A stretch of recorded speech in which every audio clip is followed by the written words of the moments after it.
confirmed number of new coronavirus cases reported in Los Angeles County over the last 24 hours is 1,934, with 36 additional deaths.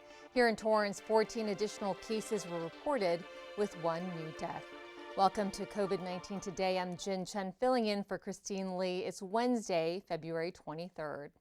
Vaccinated LA County residents will be able to ditch their masks indoors starting this Friday. The county's Department of Public Health modified its health officer order to take effect beginning 12:01 on Friday, February 25th. Now, this will allow vaccinated people to take off their masks indoors at places that check for proof of vaccination. Supervisor Catherine Barger shared on Twitter that this is another step towards living with COVID-19 in a balanced way. Last week, LA County Public Health Director Dr. Barbara Ferrer said changes along these lines were in the works. LA County requires proof of vaccination at businesses including bars, breweries, lounges, nightclubs, and wineries. However, the city of LA has broader rules that cover a wide array of indoor retail businesses and venues such as gyms, movie theaters, restaurants, and salons. Now, for all of LA County to completely lift its indoor mask mandate, the region must reach moderate transmission as defined by the U.S. Centers for Disease Control and Prevention, which would mean recording fewer than 730 new COVID-19 cases a day over a weekly period. Now, the county is still far above that threshold at this time, but doctors predict we could get there in mid to late March if our current downward trend continues. Well, the CDC updated its guidance on how long to wait before getting a second COVID-19 vaccine dose. The agency previously said people should get their second shot 3 weeks after their first Pfizer dose and 4 weeks after their initial Moderna shot. But now the CDC says some people can wait as long as 8 weeks. While the vaccines remain safe and effective at their original intervals, extending the time period between shots may reduce the risk of myocarditis, a rare condition resulting in the inflammation of the heart. Rare cases have been reported primarily after the second dose of the mRNA vaccines, with males between the ages of 12 and 39 at the highest risk. CDC officials say the 3 or 4 week interval is still recommended for people who are moderately or severely immunocompromised, adults ages 65 and older, and others who need rapid protection due to increased concerns about community transmission or risk of severe disease. There is no data about children younger than 11, so this group is still recommended to get the second Pfizer vaccine 3 weeks after the first dose. Well, Pfizer and BioNTech are conducting a COVID-19 vaccine pediatric study and need young children to participate. The study for children between 6 months and 11 years began March of last year, and researchers are comparing the vaccine against a placebo to learn if the vaccine can produce an immune response against COVID-19 and if it's safe in children within this age range. Participation lasts for 2 years, and while they have enough 5 to 11-year-olds, they're still in need of more volunteers younger than 5. Now, all participants are given the opportunity to receive the COVID-19 study vaccine during their time in the trial. If you have a child between the age of 6 months and 4 years and want to see if you can join the study, go to covidvaccinestudy.com/pediatric-study. Well, police are looking for a suspect who stole a safe containing up to $5,000 at a COVID-19 testing site. It happened early this morning at the 911 COVID testing location at 9900 North Santa Monica Boulevard in Beverly Hills. Chief Operating Officer Steve Farzam says a security alarm at the site was triggered around 3 a.m. Police responded to the scene and were investigating the area through the morning hours. Farzam says the security cameras at the location were disabled. He added that it's very unfortunate during these challenging times that a person would go to these lengths. Still, he was relieved that no one was hurt. The COVID testing site operates 4 testing centers throughout LA, providing same-day and mobile COVID testing services. The LA Regional Food Bank is well on its way to reaching its $165 million goal to help hungry children and their families. Donations from more than 100,000 donors helped the nonprofit to reach 87% of the targeted amount for its Building Hope campaign. The campaign launched in 2019 to reach more people experiencing food insecurity. Its success allowed the nonprofit to go from feeding 300,000 people each month to up to about 900,000. Wow. The boost in support also allowed the food bank to increase operations to secure and distribute more food throughout our communities. Last year, 131 million pounds of grocery items were given out, enough for 107 million meals. The food bank was also able to purchase new trucks to meet the increased distribution demands, including home delivery for the most vulnerable clients. The additional funds also allowed the nonprofit to hire more team members for various programs and purchase a new facility to accommodate the increase in volume. Well, several baby formulas are being recalled due to salmonella and other bacteria concerns. The U.S. Food and Drug Administration is advising consumers not to use certain powder formulas, including Similac, Alimentum, and L-Care. The agency is investigating consumer complaints of bacterial infections. All cases involved babies consuming powdered infant formula produced from Abbott Nutrition's facility in Sturgis, Michigan. The FDA received 4 complaints of infants getting sick and hospitalized in 3 states. One of those babies died. FDA spokesman Frank Yanis says this is a product used as the sole source of nutrition for many of our nation's newborns and infants, and the FDA is deeply concerned about these reports of bacterial infections. He adds that the agency is working diligently with its partners to investigate the complaints related. The recalled powder formula products have an expiration date of April 1st, 2022 or later. The U.S. Department of Agriculture just announced today that it has granted additional flexibilities in response to the impact of this recall through the Special Supplemental Nutrition Program for Women, Infants, and Children, or WIC. WIC agencies in affected states are strongly encouraged by the USDA Food and Nutrition Services to take immediate action to ensure that WIC participants can recall baby formula and use WIC benefits to purchase alternate products.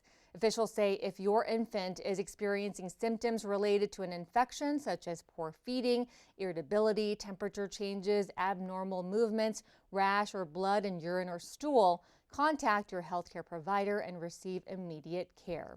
For more information, go to similacrecall.com. Well, all cruise ships sailing from U.S. ports opted to join the CDC's new voluntary program for management and reporting of COVID-19. This move came just days after the agency moved cruise travel out of the very high-risk category of its travel health notices just last week. Almost all of the cruise ships are also reporting that they will operate under what the CDC calls highly vaccinated status. That means at least 95% of a ship's passengers and crew must be fully vaccinated. The CDC is encouraging ships to move to an even higher standard where both crew and passengers are boosted if qualified. As COVID metrics drop on shore, cruise ships are also reporting a decrease in the number of positive tests. CDC data now shows that 32 ships have no reported cases, while 36 had a limited number of new cases below the CDC's threshold for investigation. Major cruise lines are also moving to relax some of the restrictions on passengers aboard the ships. Starting March 1st, Carnival Cruise Line will lift mask requirements for fully vaccinated passengers in most locations. Norwegian Cruise Line and Royal Caribbean International also made similar announcements. Well, more than 1,000 beehives worth hundreds of thousands of dollars were stolen throughout California over the past few weeks.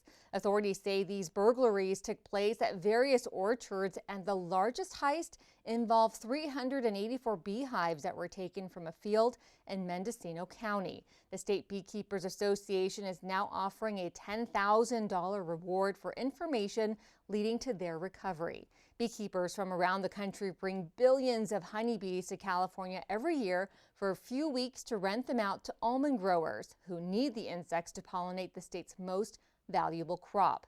Officials say bee theft began as the almond tree started to bloom.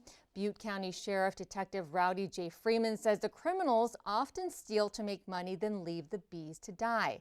A tightening supply of bees and soaring pollination fees are likely motivating beekeepers to commit this type of a crime. Fees jumped from less than $50 to rent a hive 20 years ago to as much as $230 per hive this year. Some beekeepers have tried tagging their boxes with forensic tools and high-tech devices to catch the thieves and recover their hives. The California State Beekeepers Association urges beekeepers to communicate regularly with growers about where their hives are placed and encourages growers to hire reputable beekeepers who can show proof of ownership of their hives.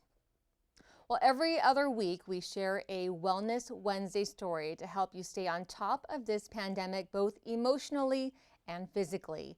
February is Teen Dating Violence Awareness and Prevention Month. This is an issue that impacts everyone, not just teens, but also their parents, teachers, friends, and communities. Experts say 1 in 3 teens in the U.S. are survivors of dating abuse. That includes physical, emotional, verbal, and digital abuse, as well as stalking. This is a month to raise awareness about the all too common issue, focus efforts on ending the violence, and share resources for teens that help them to feel safe and loved. Here in Torrance, we have a wonderful spot just for teens called The Attic. Citi Cable's Christine Lee introduces us to the place that is committed to their needs and introduces us to a woman who has spent nearly a decade working with young adults. Christine? Thanks, Jen. Yes, The Attic, located at 2320 West Carson Street, is a safe haven for many Torrance teens seeking to get away from their everyday routines. Joining me to talk more about the services it provides is Emily Escalante, the Senior Program Specialist for Teen Programs. Emily, thanks so much for joining me. Thank you so much for having me, Christine. So tell us about The Attic and how it helps our teens. The Attic is an awesome place for Torrance High School students specifically to get away from their everyday routines. It's a place committed to their voice and their needs. We are available to students 14 to 18 years old throughout the city of Torrance, and we average about 50 students a day. The program is organized and implemented by high school students with adult supervision. Students have the unique opportunities to plan, participate in special events, classes, activities, sports, all you could ever think of that a teen would be interested in doing, and much more. We have a very homey environment, awesome place to hang out with your friends and get involved in more community activities. I wish I had that when I was a teen. Now, how important is it that teens are able to have this outlet and really have a voice in how they spend their time there? It's incredibly important to have a safe space outside of their homes and their schools to go where they feel ownership and they feel empowerment. And we try to do exactly that. We give them a voice in our programming. We allow them opportunities to positively impact our community. And now more than ever, teens need exactly what we have to offer. Obviously, we've all been heavily impacted by this COVID-19 pandemic, but it has taken such a huge toll on our teens' mental health. And there are countless studies out there about, tracking before and after, and with depression and other negative side effects that have elevated, especially as the pandemic has worn on. Youth have shown more consistent elevations in anxiety, depression, and stress. And they need resources now more than ever, as well as just a fun place to be with friends and create long-lasting memories. And that is exactly what we try to do. That's so great to hear. And we're highlighting teens this month because of Teen Dating Violence Awareness and Prevention Month. And I know that's not specifically what you focus on at The Attic, but is this something they can get help with should they have questions about dating or healthy relationships? Absolutely. We offer a very robust list of resources to our students, both online and in person. And this is definitely a topic that they can come to us about. Our staff is trained in USA mental health first aid, but we are by no means therapists. We do our best to listen well and ask good questions and create a safe space and then connect the students with the proper resources moving forward. It's so important for teens to have trusted adults in their everyday lives, and our staff is super committed to the wellness of our members. And we actually dedicate 1 month every school year to teen mental health, and this is hosted by our advisory committee. So it is by teens, for teens, and it's coming up this May. We do it synced up with Torrance Unified School District's Mental Health Month as well, and we offer an awesome array of programs and activities that vary and fit a lot of people's needs. Oh, that's amazing. And you mentioned with COVID-19, things were a little difficult, or really a lot difficult for the teens out there. With the pandemic continuing to linger, have you found some creative ways to stay connected to the teens that you serve? We have done it all. We really have. We've done virtual game days, mental health focused Zooms, distance interaction, and a heavy presence on social media, anything to keep them engaged and involved. And we have always actually matched our procedures with Torrance Unified School District. So as of now, we are meeting in person with various safety protocols in place. And our in-person programming is still slightly tailored to that COVID-19 world, but we are so glad to have students back in our facility. Now, if there is a Torrance teen or a parent watching who may be wondering if the attic may be a place they should check out, what do you want to tell them? Where do I begin? The attic is just such an incredible, special place, and it's a place that is protected for high school students specifically to come as they are and to find people like them and connect with the community over fun activities and basketball and video games and crafts and burgers and crazy theme parties. And high school is just such a pivotal age in our lives, and I feel like it's a time when students are really laying down roots that could set them up for future paths. And it's more important than ever that we offer a space with freedom and supervision for them to grow and move forward with a strong foundation that was created in a safe space.